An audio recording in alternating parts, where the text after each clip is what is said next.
Let's move on to our first guests, and we're going to be talking about augmented reality, bringing people to your reality. So I'm delighted to be joined by Rafael Paquez, who is the CEO of Volograms, and he's in conversation with our own Niamh Sterling of HBank.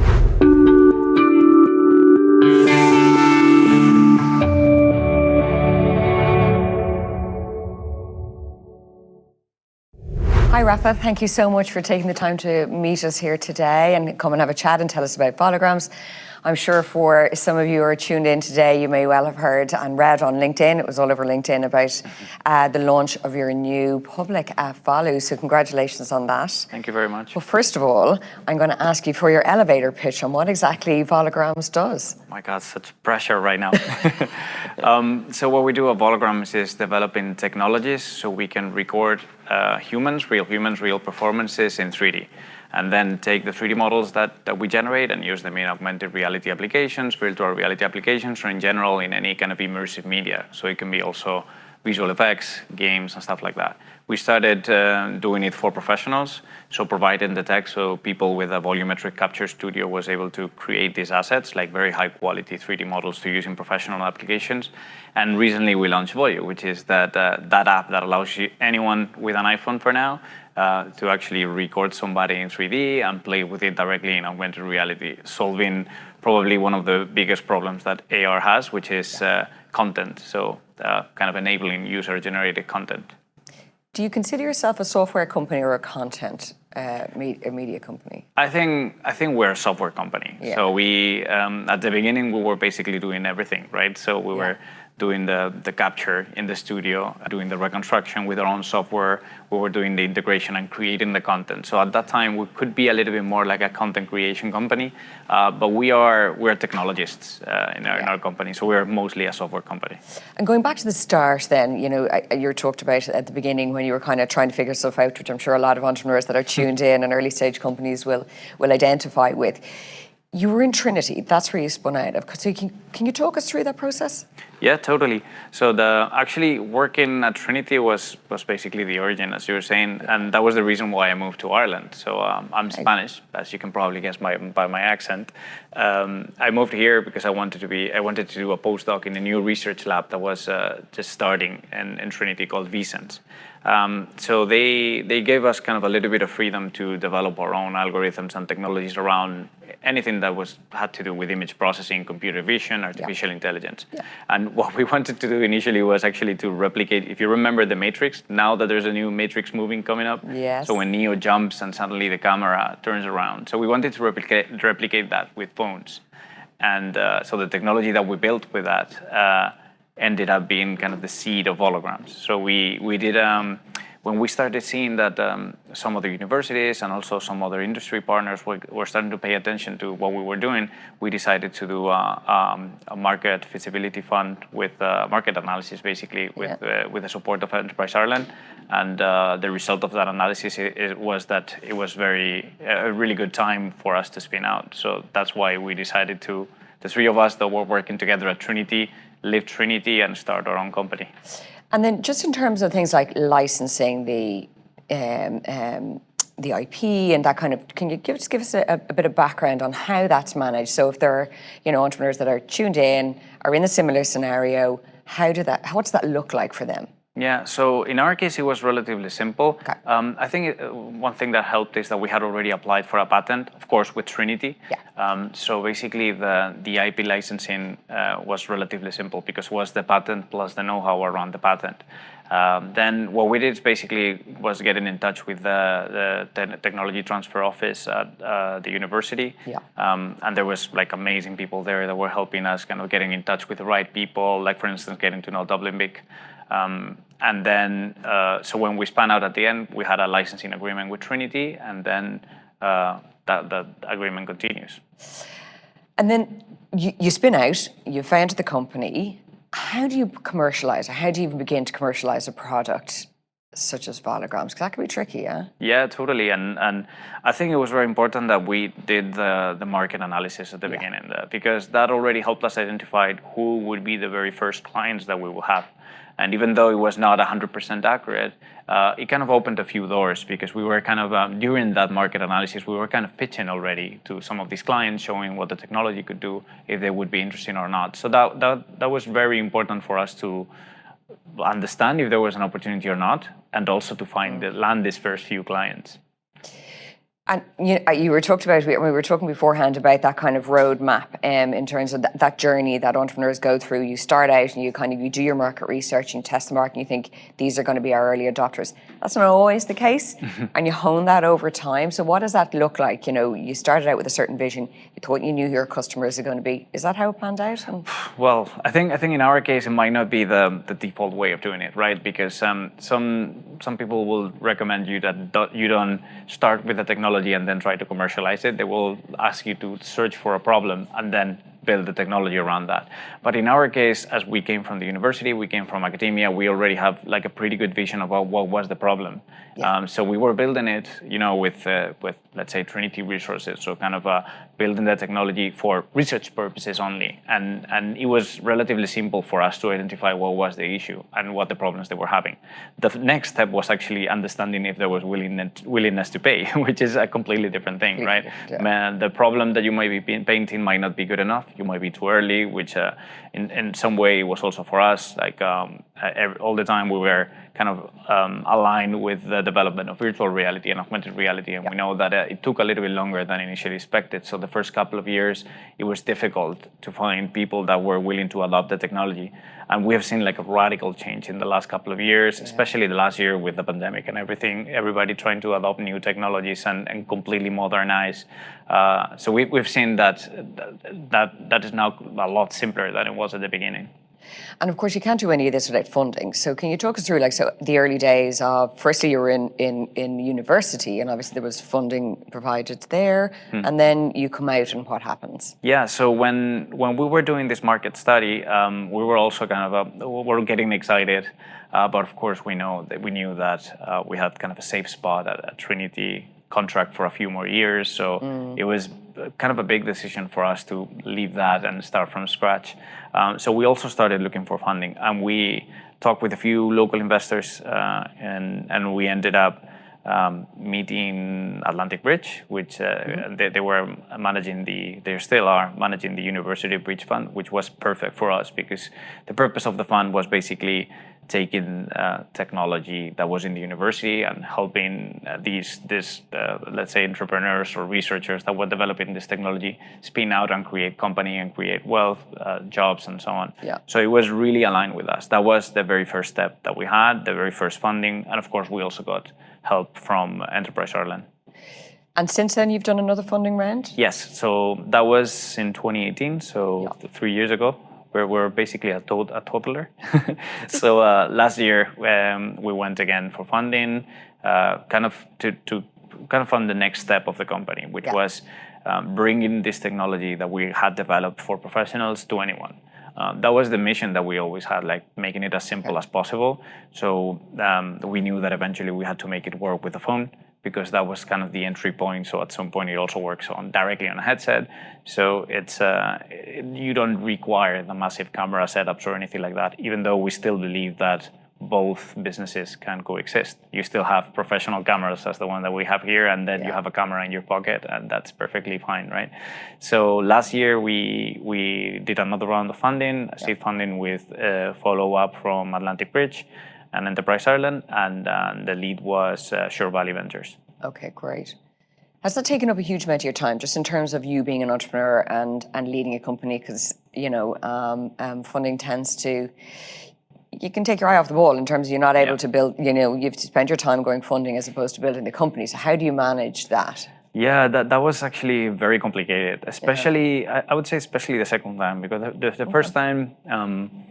We were very naive, kind of open, and and we didn't know what we were doing in terms of fundraising. So we had a lot of people helping us guide through the process. But the second time, we had already been for 2 years. We had to kind of prove that what we were doing actually was worth it. So it was taking the company one step further. I guess that the further you grow, the most complicated it gets to actually fundraise. So the investors were interested in different stuff. They were interested in validation points. They were interested in metrics and things like that. And sometimes it can be complicated to kind of meet the expectations that they have. So it did take a lot of work. So that's in around kind of like they'd laid out milestones that you would have been planning on achieving with your first raise, so they're kind of measuring back against that. And and also kind of once you have been in the market for a couple of years, you kind of get a better idea if there's really a need for the product or not, or if the technology is gonna continue thriving, or if it's gonna kind of stay still, or if you really need the funds or not to become like a scale up, to become like a big company. Because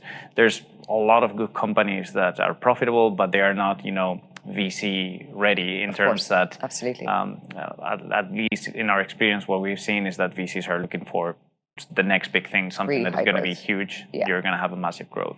So kind of painting that picture is very complicated, especially if you haven't done it before. And for me, it was the second time, because I had done it like 2 years before, also with Volograms, but it was the first time that I was doing it at that stage. So it did take a lot of time and a lot of learning and a lot of preparation. And then you raise your funds, and then you're looking towards, okay, you know what you're going to spend it on, and part of that is going to be team, because you're now looking to scale. Of course.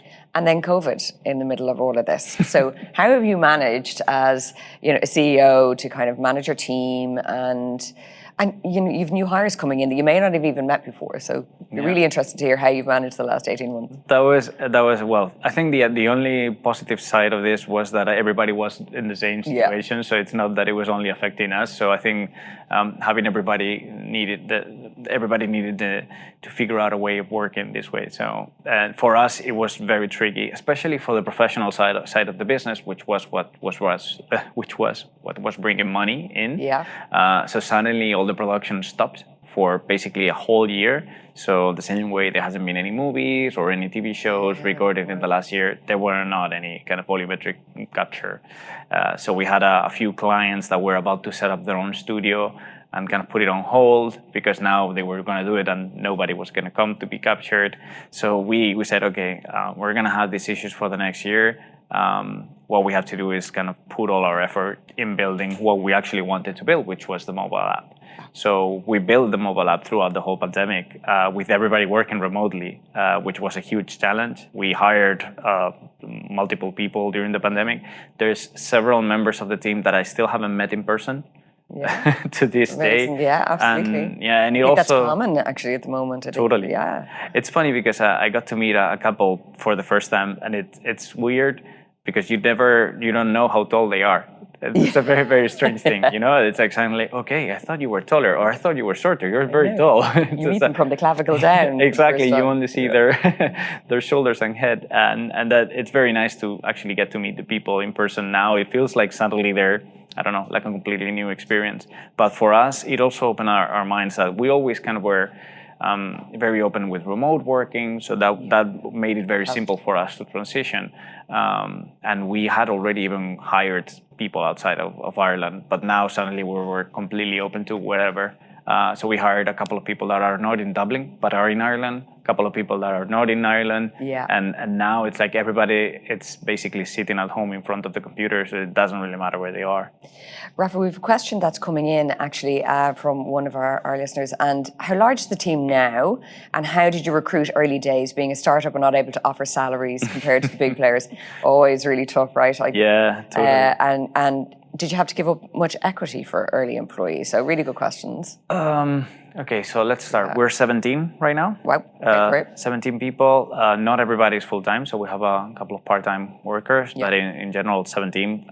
Very diverse. I think we have right now 10 different nationalities, which is amazing. Fantastic. Most of the people are in Ireland. And so second question was... how do you attract talent, I guess, really, when you don't necessarily have the big salaries to offer against the big corporate players? We did, from the very beginning, set up the employee share option pool. That was fundamental, of course. we did give some equity, but we still haven't even like maximized it. So we still have some some space so we can make more hires. I think equity is fundamental at the beginning. So you don't do it by giving the equity directly, but by having like an employee share option pool with some vesting. I think that's normally how it works in most companies.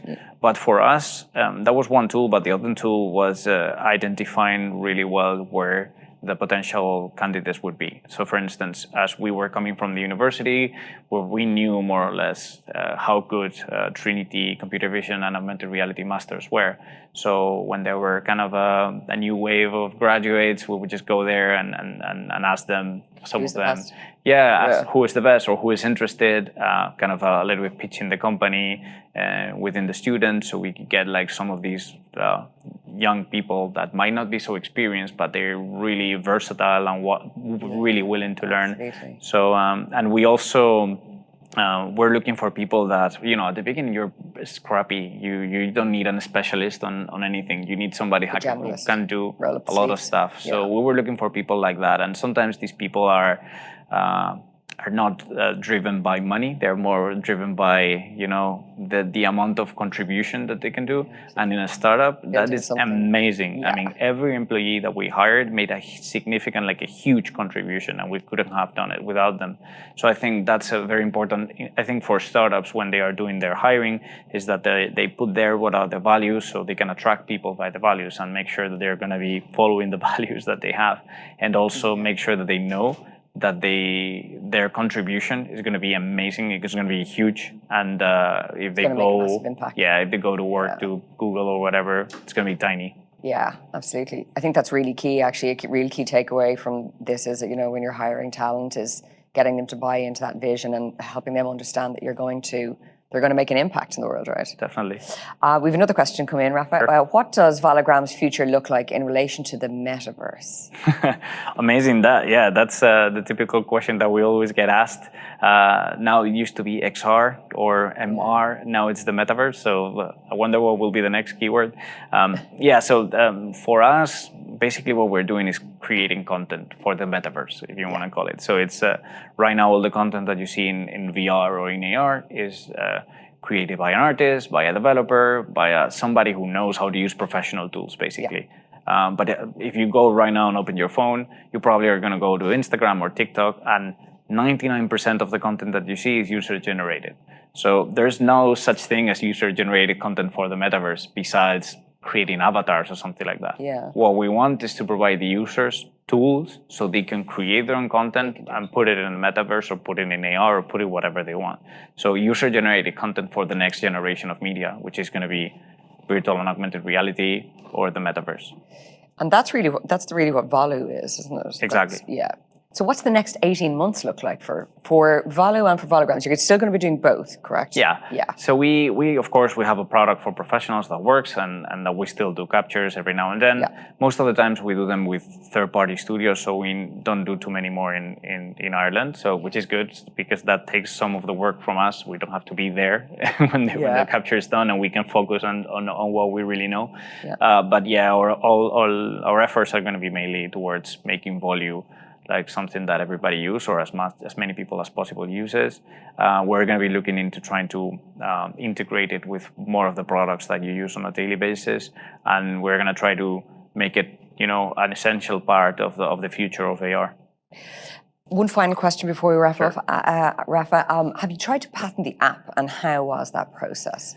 Yes. That's different to the totally patent. Okay. Yeah, exactly. So the two products, of course, they are in the same space, but they work completely differently. So the app works with one single camera, your phone, while the studio works with multiple cameras that see the person from different viewpoints. So we presented a patent application for the studio with Trinity that we have expanded to the US, and we have also presented a patent application for the app for Volu, which is basically like not only the 3D reconstruction algorithms, but also like the whole thing of recording, doing the reconstruction in a backend, and then providing the results and using them in AR directly on your phone. So the process is a little bit annoying and tiring, you know, because it's basically, even though we're used to writing papers because we're scientists, it has nothing to do with the process of writing a paper. So what I would recommend if somebody wants to get into the writing patents and stuff like that is that they use the resources that there are here from Enterprise Ireland and even some European funds that help you set up an IP strategy, because maybe at some point you don't really need a patent. Maybe you prefer to have like a trade secret or you, I don't know, trademark or something like that, or just not say anything at all and just set up whatever procedures inside the companies to make sure that this is not going to be publicized anywhere. Because a patent at the end of the day is going to be public at some point, so you have to be very careful with what you're disclosing there, while at the same time have to be innovative enough so it gets accepted. Great insight. Thank you so much for that. It only remains, unfortunately, we are out of time. It only remains for me to say thank you so much for taking the time to talk to us today. Thank you very much. It has been an absolute pleasure. We wish you every success for the future. Thank you. And we are, we're excited to look and follow your journey in the next 18 months or so. Thank you very much for having me. It was a pleasure. The GEC, it's our home, so it's great to have this event here. Thanks a million.